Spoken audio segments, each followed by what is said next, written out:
Today, since it's another milk episode, it's time to check out a dairy located on the outskirts of modern Towson, Maryland.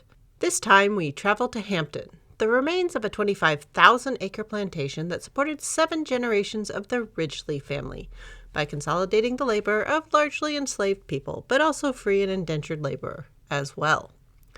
It functioned basically as an independent kingdom, growing most of its own food, exporting agricultural products from its own docks. It had its own sawmill, ironworks, stills, cooperages, laundry, and other specialty trades that were required to run society up through the middle of the 19th century. And this included a dairy, where the milk was processed in various ways to extend the milk season as long as possible.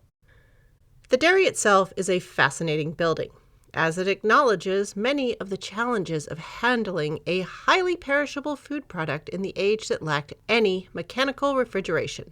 Instead, the dairy building is next to a hillside, with the dairy on the north face of the hill, keeping it in the shade as much as possible. Further, cooling was granted by its stone foundation and having a spring run through the floor of the building itself.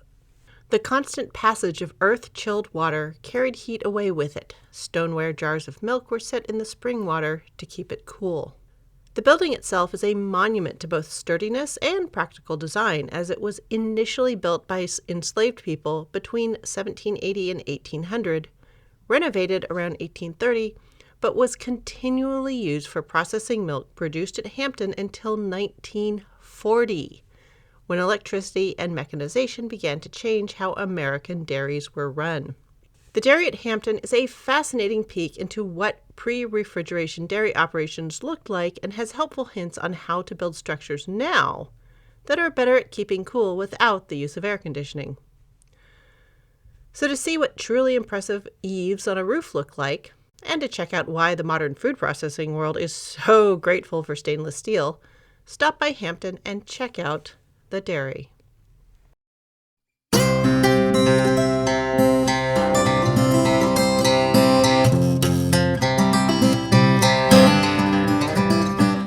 Episode 147, How to Drink Early 19th Century Milk and Survive. Hello and welcome to the History of American Food. This week, I'll be looking at how the American relationship with cow's milk started to change with the advent of an emerging ice industry, new ideas in architecture, and an increase in urban living. I'll also look into how, even in the age before germ theory, people regarded milk as a food that needed careful handling, and there were already illnesses they worked very hard to avoid. So pull up to your place at the table and let's dig in. The first thing you need to know is that even in the days before pasteurization was a thing, not very much truly raw milk was being consumed as a drink by people in the early 19th century. In the absence of any sort of mechanically produced refrigeration, it was difficult to even get milk down to temperatures where it would not spoil if left untreated in some way to stop the growth of microorganisms. In the early 19th century, milk, especially fluid milk, was still somewhat of a seasonal food item. While butter and cheese could show up any time of the year, it was common for people to be unable to access milk to drink or cook with in the depths of winter. Like eggs, the arrival of spring milk was noted and celebrated. Many cows stopped producing milk leading up to calving, so it was not uncommon for households with a milk cow or two to be without milk for at least 2 to 4 months, somewhere between November and March. And for many people, the last milk a cow produces for her older calf, near the end of this cycle, would be the least fatty and rich of all milk. For what it's worth, this is the period of time, December through February especially, when most of the ice harvesting was done that created the limited refrigeration capacity of the early 19th century. And realistically, that was still just for the lucky few. Most people at this time did not have ice outside of winter. Building and stocking an ice cellar was expensive and labor-intensive. For most people, the only refrigeration available was either a cool spring house, also expensive in time and labor if not cash, down in cellars, or down in wells, both markedly even less cooling than the spring house. And most of these situations the milk stored in these places would still be in a temperature zone where microorganisms can still freely multiply. The actions to make ice creams, which were available at this period to the very wealthiest, including the crushing of, so destruction of ice used for refrigeration, and that was not available to many. Go back to episodes 100 and 122 for more information. So in the face of these obstacles, a few solutions were pursued. In some cases, selective microorganism growth was actually encouraged to preserve the milk in items like clabber and cheese. In other cases, the milk would be sterilized to make it last longer. Just as with mushroom hunting, telling whether the milk was good required practice and a judicious use of the sense of smell. I mean, if you've ever left that last splash of milk in a carton and then come back from a long trip, well, you know what I mean. Milk, when it leaves a healthy cow's body, is two things: sterile and hot. As I mentioned many episodes back, a healthy cow's internal temperature is right around 102 Fahrenheit or 39 C. This means this moderate pH, sugar-rich, lactose sugar in this case, fluid is ripe for being colonized by any little compatible microorganism that gets to it. There's nothing growing in there as it hits the air, so just anything with lactose munching abilities can move in. And that 100 Fahrenheit temperature is perfect for rapid growth and division of these single-celled organisms. These bugs can come from the air or more likely from the stuff likely to be found on and around a cow's undercarriage. For as long as people have been milking grazing animals to add to their food lineup, they've known that dairy milk, cow, goat, sheep, horse, yak, and camel, and so on, when left to its own devices, goes through changes. If left to sit still, the cream or fatty portion will separate from the protein and carbohydrate portion, and it will take on things from the air or a dirty container and either go unpleasantly sour and funky or pleasantly sour and funky, according to your lights. Many things have been made of this phenomenon. Sometimes it's been fought against, and sometimes it's been controlled and encouraged. In the English-rooted food world, where most of the earliest Americans came from, two main routes for processing milk were typical. The first was cooling and separating the milk and treating it for consumption as a liquid, with butter being the companion product. Or the whole milk, sometimes with extra cream added, was alternately thickened with rennet and allowed to strategically sour into a limited selection of cheeses. Other cultures have gone in for yogurts and related bacterially thickened milks. A notable outlier are those pastoral horse-riding cultures of the Asian steppe that have cultivated bacteria and yeast colonies that will ferment mare's milk.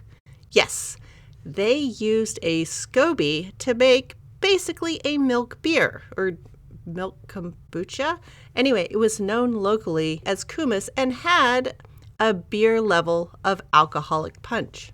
As an aside, kumis was part of the inspiration behind the Japanese milk-based drink karupisu, or as sold in America, calpico. But here, in early 19th century American foods, most milk was consumed in some sort of solid food. Butter and cheese certainly, but often as part of puddings, sauces, and baked goods. And what milk was consumed as a liquid, a large proportion of it was consumed boiled for breakfast.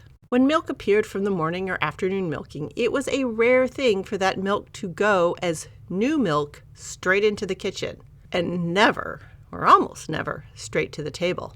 Using uncooled or even unseparated milk in anything was odd enough that new milk is called out in recipes as a particular ingredient. Most of the milk that people drank was from yesterday's milking. The milk had sat in pans in the coolest part of the dairy or a kitchen, which allowed the cream to float to the top. Some or almost all of this cream was skimmed and put into butter or cheese production. The remaining milk, if not headed for cheese, was used in this, that, or the other in the day's food. Anything left over or set aside was boiled, left to cool, and then would be rapidly ready to consume as part of a low-effort breakfast. A common version of cold breakfast would be some of last night's supper, leftover bread or cornbread crumbled in the cooled boiled milk, and was typical for adults and children alike. Now, boiled milk for breakfast, that may seem like an old-fashioned thing now, on its face. But I was online considering this and chatting with people when it was pointed out to me that many Americans effectively consume what is basically boiled milk in our coffee drinks. Steamed milk is just a fancy way of doing the boiling. Authentic spiced chai drinks are made by boiling tea and spices in milk. And that matcha and chai lattes or even boba milk teas, well, kind of more of the same. Before we go any further into what early Americans were doing with their milk and how they thought about getting sick from it, it's important to take a small detour to see the ways the landscape was changing in ways that had vastly increased the availability of dairy products, bovine dairy especially, and the circumstances that were making the country ready to start loading milk onto trains just about as soon as trains started to show up in town. I mean, one of the first things trains did was to create the milk run. If you recall from some of the earliest episodes, once some competent farmers showed up and other people figured things out, the land of earliest America was comprehensively tilled anywhere it made sense and a few places it didn't. But a large portion of those crops put into the ground were nutrient hungry. Things like wheat, barley, and tobacco, and even corn were grown as fast as they could be. But most people didn't truly understand that the plants were taking something out of the dirt, and that if you didn't put some of those nutrients back in, over time the crops that had once flourished so well would grow up weaker and smaller, and then became subject to suffering from all manner of disease and infestation. The practice of feeding the soil with amendments and compost, or letting it rest and get the nutrients back through the action of local vegetation growing, dying, and decaying on the land to help it recover, these were lost on many of the New World's early farmers, especially those new to the practice, or the people low on people to do the labor, or the people just not caring because they could move on. And many of these early farmers did move on as soon as the land went bad. I mean, just off the top of my head, I remember the story of the childhoods of two rather famous 19th century figures. Both Laura Ingalls Wilder and Abraham Lincoln had a father that farmed one plot of land, and then when the farming ran dry, packed up and moved onto a new homestead further west. This is exactly why they used up the fertility of the earlier land. And this was a common trend for many of these small, single-family farmers when further west was seemingly always opening up. So sometimes long-term considerations were often outside of their concentration on daily survival. For many, their hopes rested on producing crops for some cash rather than just for food, and then they were often overextended in terms of work needed versus labor available. So the task of adding nutrients back into the soil went by the wayside, and they were allowed to do so, ignore land health by circumstances. Unlike back home in Europe, where there was no more land to be had, America seemed to go on forever, so you could just move on. And as farmers in these early farms saw their productivity drop, they gave up on their early farms. And when somebody was willing to buy, they were glad to sell their depleted land, which was now no good for anything more than grazing to someone interested in just that. Grazing dairy cattle. And so many of these early depleted tobacco and grain fields were bought up by aspiring dairy farmers, who then turned them into cow pastures. The irony, of course, is that the soil health of many of these fields would subsequently improve due to the liberal application of bovine manure. So as the country grew and started to sprout cities and places where especially prosperous villages used to be, the usefulness of dairies surrounding places like Boston and Albany and Syracuse and Providence and Mystic and such started to make sense. And then it made more sense. And then, with the completion of the Erie Canal in 1825, which connected the wide-open wheat fields of northwestern New York, where the buffalo used to roam, to New York City, remote dairies started to make even more sense than that. See, a single mule can carry on its back about 250 pounds or 110 kilos. But that same mule can tow a barge that weighs in at around 60,000 pounds or 27,000 kilos on a flat towpath. As you might imagine, the innovation of the Erie Canal reduced freight costs from Buffalo, New York, at the northeast end of Lake Erie, down into the major cities of New York State, including the major port at New York City, by almost 90%. So suddenly, dairy products from the rolling fields of upstate New York could start rolling into the city and even the port. Buffalo, New York cheese could be added to the cheese packed on board American shipping, which means it's possible that by the late 1820s or 1830s, American whalers were eating New York cheddar in the South Seas. The dairy products that were being transported on the Erie Canal were invariably butter and cheese from farms that were often 3 to 6 cow operations. But the experience of selling to a city so far away was presenting the idea that larger dairies could be created to manufacture products to be shipped to population centers. And this seeded even bigger ideas and larger ambitions. The next piece of the puzzle that would allow cows to go from a household accoutrement to a utility that would allow the outsourcing of dairy production was changes in the architecture of barns. Now, stay with me here, because I was amazed to discover the rapid change in barn construction styles during this period of American history, and that they were incredibly pivotal in setting up dairy farms that would be ready for the arrival of railroads and refrigeration. New styles of barns allowed dairy farmers to become bigger, to have automation and specialization built into them. And that was essential for making cows into dairy machines instead of just having a few cows along with the other farm stock. So to see how this happened, we need to momentarily go all the way back to the beginning. You might remember that unless you were Dutch in the 1600s and you lived in North America, cows and dairy products were not part of your life. You might be eating stringy forest-raised beef and maybe consuming goat milk products, but it was only the residents of New Amsterdam that had anything like cow dairy operations. As the 1700s rolled around, more cows from England and Spain and probably Holland arrived. English colonists had got to the point where they could successfully house themselves, maybe fence in a few pigs on occasion, and they were ready to start building outbuildings. One of the first things they housed, were those early scrawny cows. First in crude lean-tos, much like the first colonial homes, then in log barns that looked like the stacked logs of the prototypical pioneer cabin or Lincoln log toys. And this sturdy design protected the cows at night from wolves, wildcats, and other cow-curious predators, and created a quite fuggy atmosphere for keeping livestock cozy over the cold winters. Cleanliness was limited in these barns, as they were built in the simplest manner possible, had dirt floors, usually a single door, no windows, and no particular consideration for making room for fodder storage or making it easy to muck out the cow leavings. As a result, cows were usually milked out of doors, and the dairy, usually maid, had to go chase down the cow and employ a number of tactics to get the cow to stay still for the milking. Outdoor milking was not particularly efficient, even if the air was fresher. But it also meant that the cows were usually inside all the time in the winter, and outside large periods of time in the spring, summer, and fall, as long as there was forage to be had out of doors.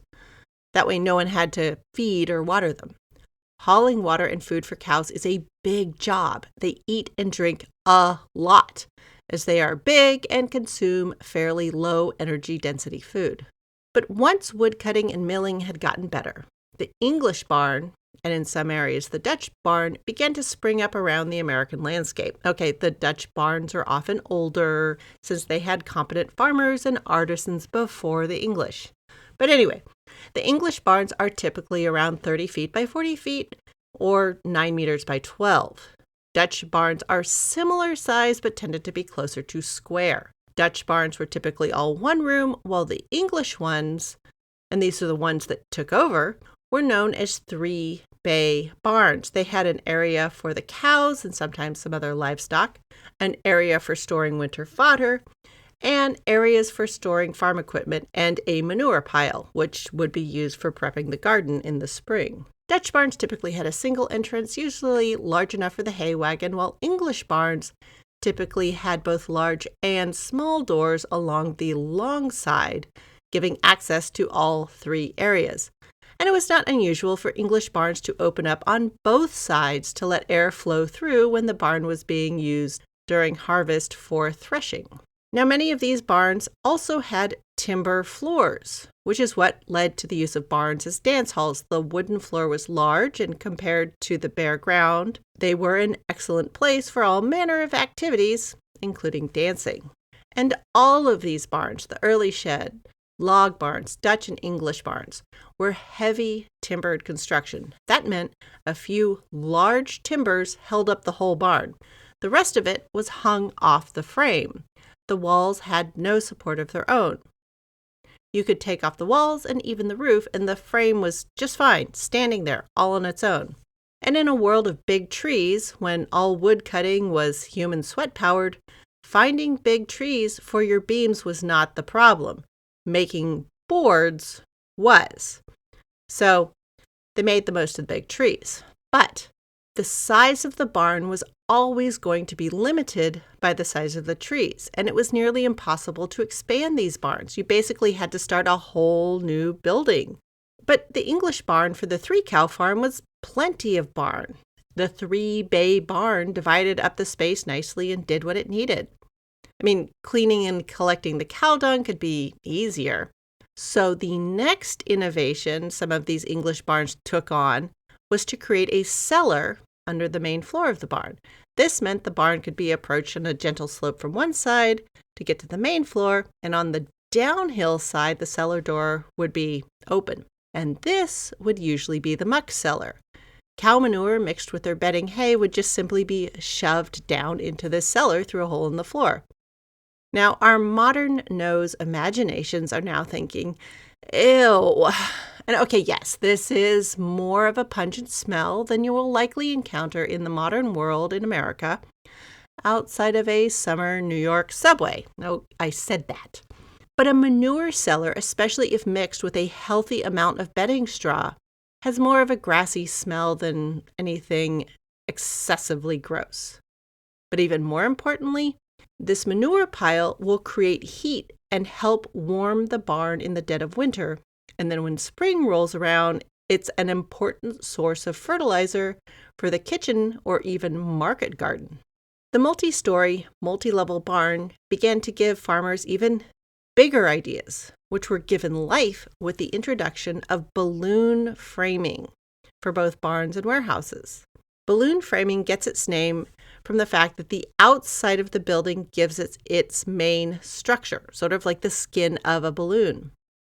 In the old heavy timbered construction, it was the central timbers that provided a frame for the walls to be built upon, hung from.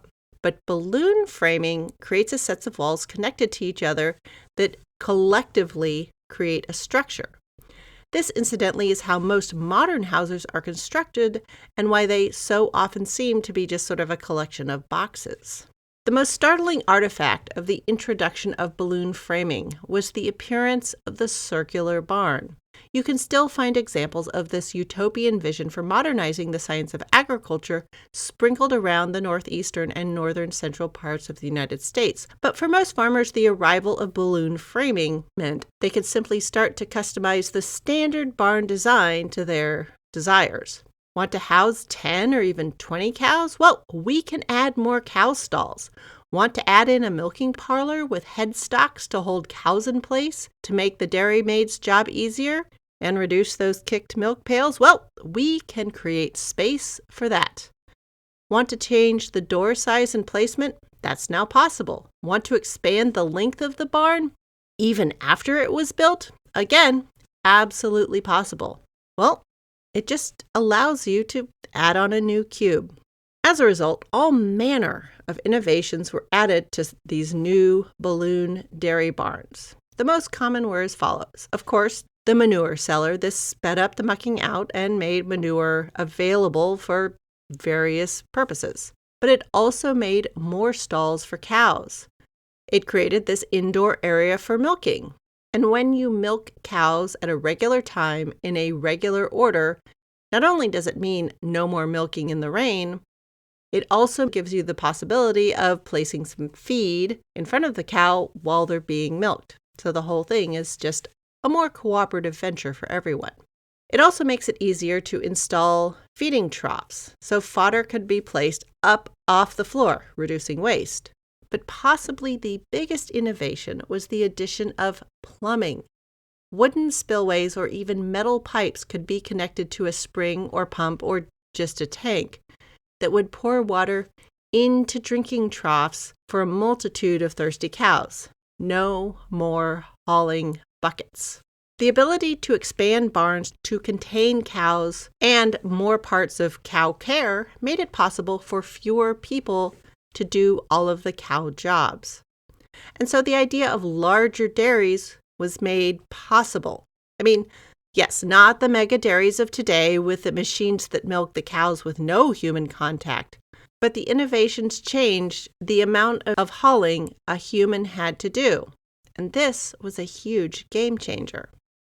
So in the early 19th century, dairies were being provided with the support and imagination to become larger and even commercial enterprises rather than just providing for the home and maybe a few neighbors. This was complementary growth to what was going on with grain, with the expansion of mills and the transport of grain.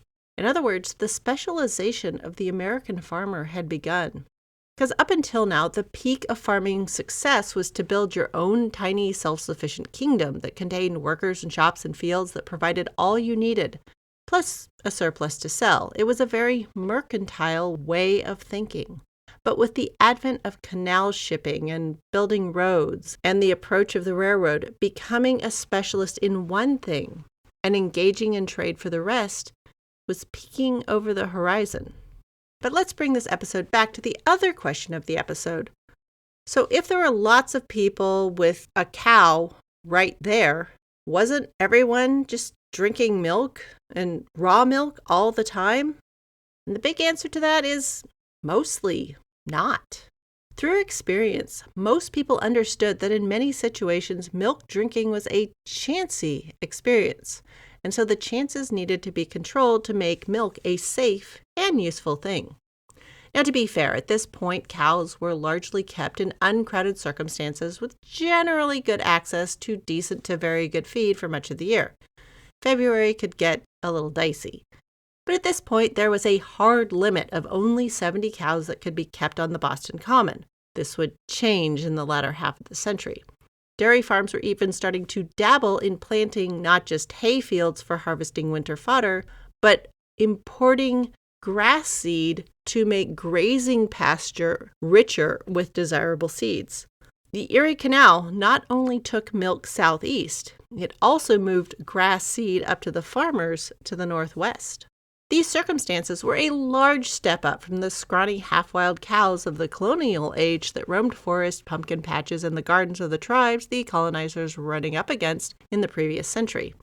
But even so, cows could get udder infections, poorly washed milk pans could cause funky milk, and flies landing in a forgotten milk pail could wreak havoc. So as a result, new milk, with no time to go bad, sure, it could be an ingredient or used as a drink for an ill patient. But generally, milk shed or dairy milk would just go into cooking or butter and cheese making. Cooking milk made it safe. Butter was just the fat, so all the bugs that lived in the sugary environment of the liquid milk were defeated by the excess of fat and the lack of water and sugar in the butter. And then the heated, and then acidic, then salty, and dehydrated environment of the cheese also defeated most of the milk munching bugs. And the boiled milk, well, that was just fine. It kept sweet overnight. Buttermilk and clabber were both slightly soured or purposely fermented milk products that were also consumed as refreshers or parts of a meal. And they would be used as sources of acid in baking. And this source of acid, sour milk, became even more important and desirable with the advent of chemical yeast. Go back to episode 121 for more details. Which meant, for the most part, except as for a part of breakfast, fluid milk was not an important part of the American diet in the early 19th century, unless you were ill or a very small child, usually an infant under 1 year or a toddler under 3 or 4. And it was very recognized that giving small children too much milk or milk when it was hot often resulted in the summer diarrhea, that is, gastrointestinal distress from bad non-human milk. And this was a well enough known phenomenon that it was regularly recorded as a cause for deaths for infants under the age of 1 year. See, childhood was a chancy time before germ theory, antibiotics, and vaccines. The fraction of children dying before their first birthday hovered around 1/4. That is, if they made it through the first 2 weeks of life. Neonatal death statistics are very difficult to track, though a large number of the recorded ones included the death of the mother as well. So at this point in American food, there was plenty of dairy. We loved our mild cheeses and we loved our butter.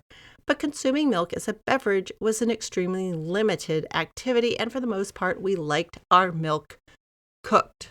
Raw milk, if it was to be consumed immediately, or made harmless in some other way, because nothing good could come from keeping it around to become dangerous. So America was on the cusp of becoming a milk-drinking nation. Societal changes would make it a welcome addition to the food pantry, and the new technologies of bigger barns, glass, running water, refrigeration, and trains would make it both possible and profitable. And with some dangerous early shenanigans for a very few, very profitable. So in the early 19th century, we are growing as a dairy nation, but we mostly don't drink milk because experience shows it's kinda chancy. That will change, but not yet. Next episode, with a growing dairy industry, it also means there's a growing beef industry. We start to emerge from eating only superannuated work cattle to, eating some tender younger cattle. What did the American beef industry look like? And are we growing cows in Texas yet? And what's the state of the cowboy? Thanks for listening. Any email questions or quibbles will continue to reach me at thehistoryofamericanfood@gmail.com. Downloading the episodes helps me know that you're out there, but even better than that are your reviews. Let more people know that you're listening and enjoying the show, or that you at least find it interesting. And I continue to enjoy chatting with people on different social media platforms, even if it means sometimes you end up thinking about 19th century shipboard food. Ew. And as summer food starts to happen, market cooking with local goodies also starts to happen. Summer peas and beans, herbal cocktails, chanterelles from the middle of the state of Georgia, you just never know. So reach out and show me what is tasty to you, and I'm always ready to talk back about other tasty stuff, present or past. Music for this podcast is Fingerlympics by Dr. Turtle, and you can find me on Threads, Insta, and elsewhere as @THOA Food, and all this information is available in the show description.